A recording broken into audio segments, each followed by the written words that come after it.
এখন আমরা যাচ্ছি মহাকাল টেম্পলের দিকে, কিন্তু এখানে প্রচন্ড ঠান্ডা, রাস্তায় কুয়াশা দেখে নিন, পুরো কুয়াশা ভর্তি।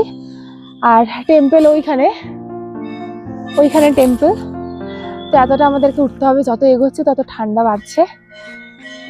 এই পথ দিয়ে উঠতে উঠতে আমরা পৌঁছাবো টেম্পলে গিয়ে সবাইকে দেখাবো। কারণ এখানে প্রচন্ড ঠান্ডা, নিচে অতটাও ঠান্ডা নেই, এখানে এত কিছু চাপা দিয়েও খুব ঠান্ডা করছে। চলো সবাই গিয়ে দেখাচ্ছি।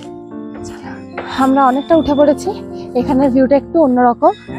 এখানে একটা ক্লক টাওয়ার টাইপের কিছু আছে, আর ওপর থেকে বিভিন্ন হোটেল টিলা এগুলো দেখা যাচ্ছে। আর এইটা একটা রাস্তা, আর আমরা যেটা দিয়ে উঠছি সেটা একটা রাস্তা। অন্যদিকে যেটা শুনলাম 108টা সিঁড়ি আছে, কিন্তু আমরা সিঁড়ি আর করিনি, কেননা বেশি কষ্ট হবে। তো এখন আমরা এই পথ দিয়ে এলাম, ভিউটা ভীষণ সুন্দর এখানেও, আর কাছাকাছি এসে গেছি টেম্পলে। তো চলো। আচ্ছা, এটা একদম আমরা মহাকাল টেম্পলের কাছাকাছি এসে গেছি। এখান থেকে আরো কিছুটা ওইদিকে উঠতে হবে, উঠলে মহাকাল টেম্পল।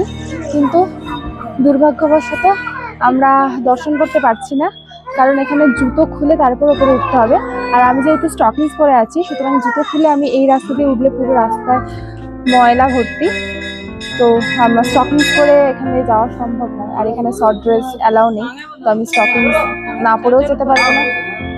এখানে শর্ট ড্রেস অ্যালাউ নেই, এখানে লেখাই আছে, দেখতে পাচ্ছেন এখানে long ghagra allow, but short skirt বা শর্ট ড্রেস অ্যালাউ নেই। আমার অ্যালাউ আছে, কারণ আমি স্টকিংস পরে আছি। বাট তাও স্টকিংসটা তো আমি খালি স্টকিংসের ওপরে যেতে পারবো না ময়লা দিয়ে, জুতো খুলে রেখে যেতে হবে, যে কারণে আমাদের দর্শন আর পাওয়া গেল না। সামনে থেকে আমরা এখন ঘুরে যাচ্ছি।